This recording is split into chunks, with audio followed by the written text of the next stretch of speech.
and welcome back to another week of Cooking with Square Food. This week is a really fantastic, lovely vegetable-packed sausage roll. So we're just trying to add a little bit more nutrition in this week, so just adding a few vegetables just to sort of sweeten it up and also give you that extra bit of nutrition, which is brilliant. So the ingredients today we are going to be using are, and I've kind of prepared quite a lot of this in advance because you guys are getting so good with your knife skills and your grating that I don't need to show you this anymore. So in this bowl here I've got some grated carrots, and I've also got some grated courgette, so half a courgette. And the courgette has got quite a lot of moisture in it, so in a minute I'm just going to have to squeeze out some of the juice and I'll show you how to do that. We've got some really good high quality sausages, so these are Cumberland sausages, and they have over 70% pork meat, which is one thing to look out for when you're buying sausages. It just means that it's full of meat rather than other bits and bobs that you don't know about. We've got an eating apple, that's going to add a lovely bit of sweetness. We've got a variety of herbs that I've just picked out of the Square Food garden. So we've got some oregano, some chives, some sage and some parsley. And then finally, which might seem a bit weird, but again it's just going to add a little bit of nutrition and also a bit of moisture and also make it go a lot further, is some green lentils.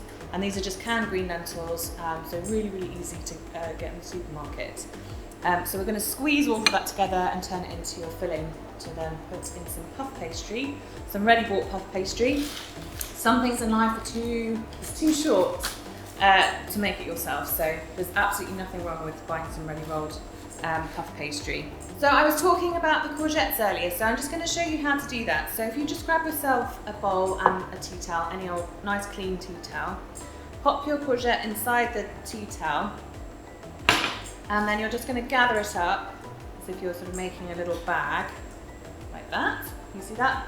And then you're just going to spin it, and then all of this moisture is going to just come out. Can you see that? So once you squeezed out the juice from the courgette, you're going to add about a teaspoon of olive oil into a saucepan, and then you're going to add in the carrots, love that sizzle, and the courgettes going in as well. Make sure you get all of those out of your tea towel. There we go. And then give that a bit of a stir around. And you don't want it on too high a heat because it will start to burn, because it's got quite a lot of natural sugar in the carrot. So keep it moving.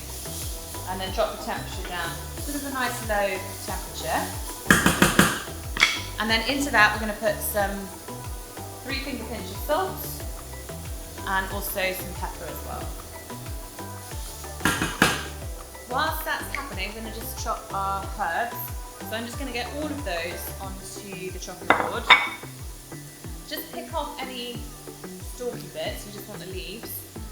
Leave those to one side, and everything else is looking pretty good. With the oregano, I'm just going to pull it against the grain so it should just fall off.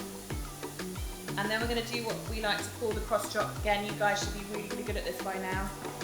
So big knife like this. And we're just going to put our hand flat on the blade and just chop it back and forth, like so. And then all of those herbs are going to go in now with our sweating down carrot and courgette. So you just want to stir the courgettes and carrots for a couple of minutes once the herbs have gone in. We don't want to take any of the, just want to take some of the rawness out really. So we don't want to overcook it, so you just give it a couple of minutes. And whilst that's happening, you can drop the temperature down, leave your screen on the side, and then we can focus on our other ingredients. So we're going to grab our bowl. In there we're going to pop all of our lentils. I'm going to take our apple. So we're just going to grate the apple into the lentils. So you just want to wash your apple, but don't peel it. And then all that should be left is the really innermost part of the apple, just the seeds really. And what the apple's going to do is add a lovely bit of sweetness and moisture to the sausage roll as well, which is brilliant. So into there, we're now going to put our sausage meat. So you should be getting sausages just like this, but they do have a sort of skin on them. So what you need to do, and you need to be quite careful with this, is just to pinch them open and then peel off the skin. It might feel a bit funny, but that's okay.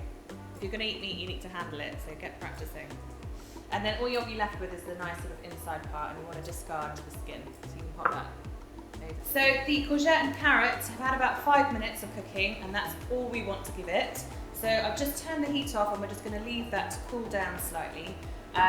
If you're not going to make the sausage roll straight away, make sure it's really cold before you add it into the sausages, because that will affect the possible bacteria that might start to breed if you don't do that. Also, another safety tip, make sure that you wash your hands before and after handling the sausages.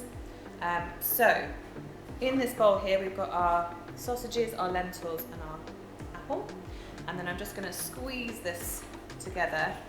And again, this might feel weird, but just get stuck in, it's fun once you get in there. And then after you've had a good going on that, we'll add in the vegetables. So I'm just going to add the vegetables that are nice and cool into the meat mixture, and then I'm just going to use the spoon just to stir that through.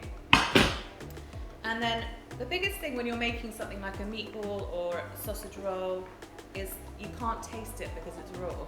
So what we're going to do in a minute is just take a little section of it off and just fry it into a little patty, taste it for seasoning, and then if we're happy with it we can start filling, but if we're not we can adjust and taste. And then you're just going to add a very small amount of the mixture and let that sort of fry off. Whilst that's happening, I'm just going to talk you through the puff pastry. So we've got a lovely sheet of puff pastry here. I try and go for all butter puff pastry just because I think it tastes nice, but whatever you can get your hands on. And we're just going to run a knife down the centre of the puff pastry all the way down the middle so you get 2 halves. So because this is super thin, it's not going to take too much time to cook, so it's almost ready. Just going to flip it over, just check that it's not raw inside. So it'll probably take a couple of minutes, a bit of golden brown on each side. So I'm just going to have a little taste just to check for the seasoning. Yum. So we can start filling from there. So when it comes to filling the sausage roll, we've got our 2 halves of pastry, and what we're going to do is run a little bit of the ingredients all the way down the middle of our sheet of puff pastry. And then we're going to take a bit of egg wash, so just 1 beaten egg, and a pastry brush, and we're just going to run the brush just down the side of the pastry.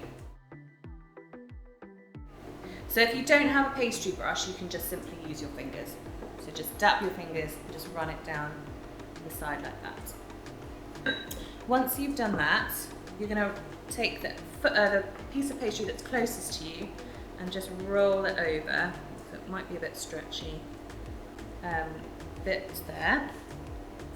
And then with a fork, you're just going to squash it all the way across, just to give it a bit of a nice pattern. So that's our pieces there. So all I'm going to do is just egg wash with the brush again. If you've got a sort of old clean paintbrush around, or if you just use your fingers again, you can just dab that over the top. What it's doing is just giving it a really nice golden finish. And then we're going to get those into the oven for about 15 to 20 minutes. And they will be super delicious, served alongside a nice fresh green salad or a coleslaw that we made a couple of weeks ago. So I do hope you enjoy them. So these have had about 15 to 20 minutes in the oven, and as you can see they're beautifully golden brown. So nice and crisp on the outside, and the inside will be lovely and cooked. And we're just going to pop those on a plate and serve up. Look at that. Delicious lunch, or supper, or picnic, or whatever you like. They're just delicious anytime.